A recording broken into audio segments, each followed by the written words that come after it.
जय श्री कृष्णा दोस्तों। भगवान सब जगह हैं। पहले करो विश्वास, फिर देखो चमत्कार। मैं कोई धर्म गुरु नहीं हूँ, मैं एक मोटिवेशनल स्पीकर हूँ। मेरा उद्देश्य सच्ची घटना को आपके साथ शेयर करके और आपको मोटिवेट करने का है। मैं केवल वही सच्ची घटना को आपके साथ शेयर करती हूँ जो आपकी प्रगति में सहायक सिद्ध होती है। कुछ लोग मानते हैं कि भगवान सब जगह है, प्रत्येक मनुष्य में नहीं बल्कि प्रत्येक जानवर, प्रत्येक पेड़ पौधा, हर कण कण में भगवान विद्यमान है। जैसा कि हमारे शास्त्रों एवं पुराणों में भी कहा गया है, भगवान हर जगह है। जब भक्त बुलाते हैं वह आ जाते हैं। कुछ निराशावादी व्यक्ति हैं जो भगवान को नहीं मानते हैं। वह हमेशा बोलते हैं भगवान दुनिया में है ही नहीं, भगवान है तो उसे बुलाओ, भगवान दिखते कैसे हैं, भगवान रहते कहाँ हैं, इत्यादि। जैसा कि आप जानते हैं कि सफलता प्राप्त करने के लिए विश्वास होना बहुत ज़रूरी है। बिना विश्वास के कोई भी सफलता प्राप्त नहीं की जा सकती है। महाभारत के युद्ध में अर्जुन को विश्वास था कि मेरे साथ भगवान श्री कृष्ण हैं, इसलिए मैं हार नहीं सकता हूँ, और वह जीत गया। एक विश्वास के बल पर ही आप बड़े से बड़े लक्ष्य प्राप्त कर सकते हैं। जैसा कि आप जानते हैं, जिन्हें विश्वास है उसे दुनिया के सभी सुख प्राप्त होते हैं। जो भगवान को मानता है उनमें विश्वास रूपी शक्ति होती है। आपको एक सच्ची घटना बता रही हूँ जिसमें भगवान प्रकट हुए थे। टीवी सीरियल में आप देखे होंगे कि प्रहलाद के पिता हिरण्यकश्यप को मारने के लिए भगवान प्रकट हुए थे।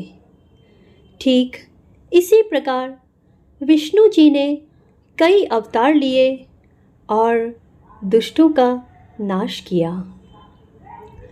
रामायण, महाभारत इत्यादि कहानी हम पढ़ते भी हैं और सीरियल में देखते भी हैं। यह घटना कई युगों पहले की है।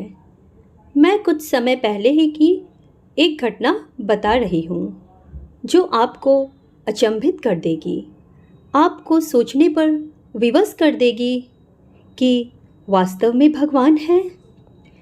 एक गांव में एक बहुत ही साधारण व्यक्ति रहता था। उसे भगवान पर अटूट विश्वास था। जब कोई व्यक्ति उसे हालचाल पूछता, वह बोलते हैं, ठाकुर जी जाने। उस गांव में एक ठाकुर जी का मंदिर था। उन्हें उन पर पूरा विश्वास था। उस व्यक्ति के 2 पुत्र और एक पुत्री थी। जब पुत्री की शादी की तो उस साधारण व्यक्ति ने साहूकार से कर्जा लिया। कुछ समय बाद दोनों पुत्र ने अपने पिता को कहा, यह लो पैसे और साहूकार को देकर कर्ज से मुक्त हो जाओ। उस व्यक्ति ने जाकर साहूकार को कहा, यह लीजिए साहूकार जी, आपका मूलधन और ब्याज, और मुझे अपने कर्जे से मुक्त करा दीजिए। साहूकार ने एक पेज पर लिख दिया कि आपका पूरा कर्जा ब्याज सहित प्राप्त हुआ, आप कर्ज से मुक्त हैं। साहूकार ने उस व्यक्ति से पूछा, इस पर क्या लिखा हुआ है? उस व्यक्ति ने कहा, मैं तो अनपढ़ हूँ, जो लिखा है वह ठाकुर जी जाने। साहूकार समझ गया कि व्यक्ति बहुत सीधा है और उसके मन में लोभ आ गया। साहूकार ने उस व्यक्ति को कहा, अंदर जाकर एक गिलास पानी लेकर आओ। इसी बीच में साहूकार ने उस पर्ची को हटाकर एक दूसरी पर्ची लिख दी कि अभी मेरा कर्जा बाकी है। अंदर से व्यक्ति आया और पर्ची लेकर चला गया। कुछ दिन बाद साहूकार पैसा मांगने पहुंच गया। उस व्यक्ति ने कहा कि यह बात गलत है, मैंने आपको पैसे दे दिए हैं। मामला कोर्ट में चला गया। कोर्ट में व्यक्ति को बुलाया गया।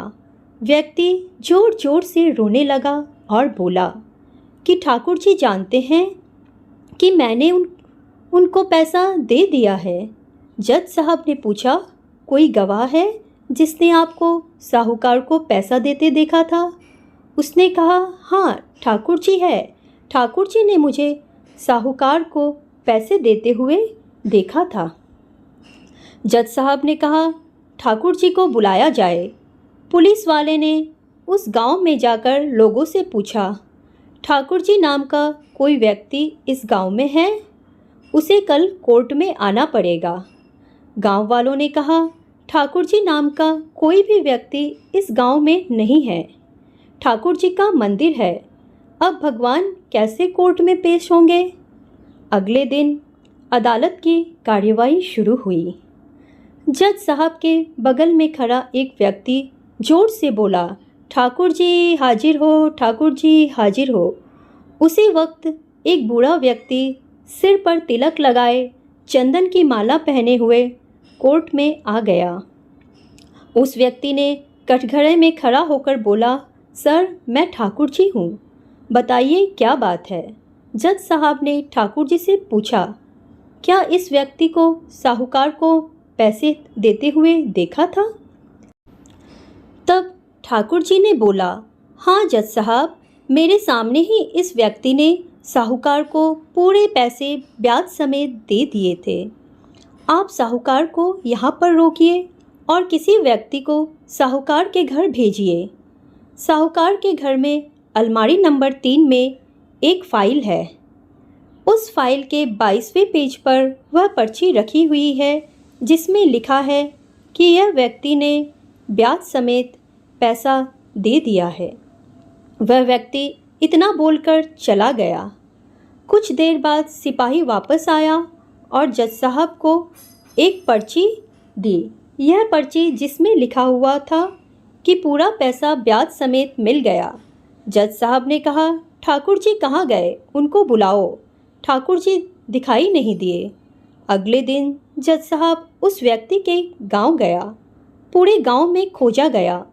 सभी व्यक्ति ने कहा कि वह वृद्ध आदमी इस गांव का नहीं था। जज साहब समझ गए वह वास्तव में ठाकुर जी यानी भगवान ही थे। जज साहब ने उसी वक्त अपने पद से इस्तीफ़ा दे दिया। जज साहब भारत के सभी मंदिरों में घूम घूम कर उनके दरबार की मिट्टी को अपने सर में लगाते। किसी मंदिर में बैठते नहीं।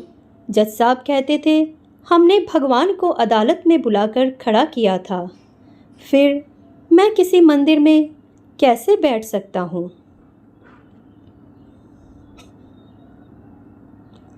यह कहानी सच्ची घटना है। यदि आपको भगवान पर विश्वास है तो वह जरूर आपके बुरे वक्त में काम आएंगे। आप भले ही किसी भी धर्म के हो, उसमें आप विश्वास रखें। जैसे यदि आप हिंदू हैं तो भगवान जैसे कृष्ण, राम आदि, मुस्लिम हैं तो मोहम्मद साहब, सिख हैं तो गुरु नानक देव, ईसाई हैं तो ईसा मसीह इत्यादि। आप अधिकतर व्यक्ति के मुंह से सुनते होंगे कि मैं किसी भगवान को नहीं मानता, मुझे किसी भगवान पर विश्वास नहीं है। पर बुरा वक्त आने पर उन्हें भगवान की याद जरूर आती है। कई बार हमने लोगों के मुंह से सुना है कि आज भगवान ने मेरी जान बचाई, मेरे बगल से कार निकली लेकिन मैं तो बाल बाल बच गया। मेरी जान पहचान का एक डॉक्टर है जो भगवान में विश्वास नहीं रखता। अधिकतर उसके मुंह से निकलती है, मुझे तो जो करना था मैं कर दिया, आगे भगवान जाने।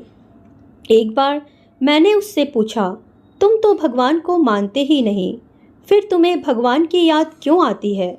उसका जवाब था, जब मेरा बुरा वक्त आता है तो मुझे भगवान की याद आने लगती है और अच्छी स्थिति में मैं भगवान को भूल जाता हूँ।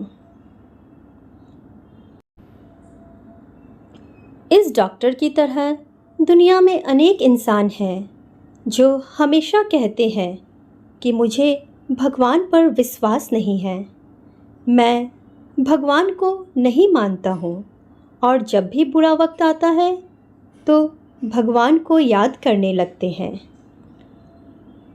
दुख में सुमिरन सब करे, सुख में करे न कोई। जो सुख में सुमिरन करे, तो दुख काहे को होए, तो दुख काहे को होए। कहने का अर्थ है भगवान को दुख में सब याद करते हैं और सुख में कोई याद नहीं करता। यदि हम भगवान को सुख में भी याद करें तो दुख कभी आएगा ही नहीं। राधे राधे।